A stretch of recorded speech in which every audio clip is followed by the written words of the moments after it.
સુરત પછી અમદાવાદમાં પણ હવે શંકાસ્પદ પનીર મુદ્દે પગલાં ભરાઈ રહ્યા છે। કોર્પોરેશને 244 કિલોગ્રામ શંકાસ્પદ પનીરનો જથ્થો જપ્ત કર્યો છે। 5 દિવસમાં 188 સેમ્પલ લેવાયા હતા, જેમાંથી 69 સેમ્પલ પનીરના હતા। ગોતામાં આવેલ ક્રિષ્ના ડેરીનો 140 કિલોગ્રામ જથ્થો જપ્ત કરાયો છે। આ ઉપરાંત નરોડા વિસ્તારની રાધે ડેરીનો 104 કિલોગ્રામ જથ્થો જપ્ત કરાયો છે।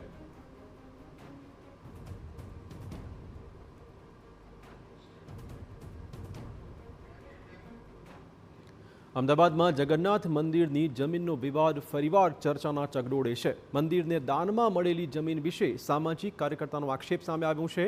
જમીન બારોબાર મુસ્લિમને વેચી માર્યાનો સામાજિક કાર્યકર્તાએ આક્ષેપ કર્યો હતો। 1992માં 1.5 લાખ ચોરસ વાર જમીન કાયમી ભાડાપટ્ટી આપવામાં આવી હતી। 28,000 વાર જમીનનો એક હિસ્સો બારોબાર મફતના ભાવે આપી દેવાયો, આ પ્રકારનો આક્ષેપ છે। જમીન યાસીન ઘાંચી નામના એક મુસ્લિમે પેટા ભાડે આપ્યાનો પણ આક્ષેપ છે। પત્ર લખી પીએમ મોદીને અપાશે સમગ્ર માહિતી।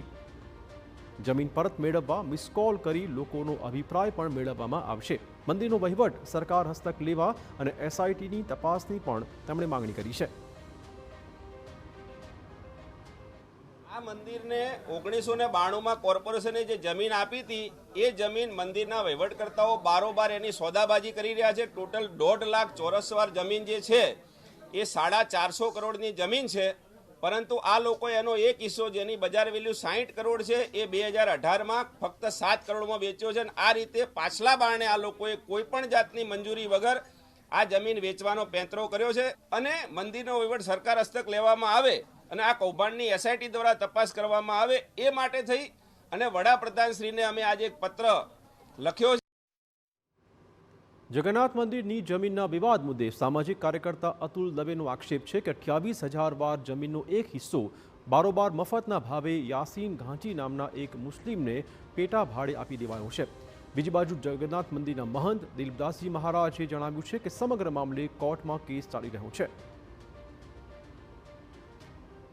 જે જમીન વિશેની વાત ચાલી રહી છે એના અગાઉમાં બી ઘણા સમયથી એની આપણે કોર્ટ મેટર થયેલી છે। કોર્ટમાં કેસ ચાલી રહ્યો છે અને કોર્ટના જે જજમેન્ટ આવશે એ પ્રમાણે પછી એનો જે નિર્ણય લેવામાં આવશે।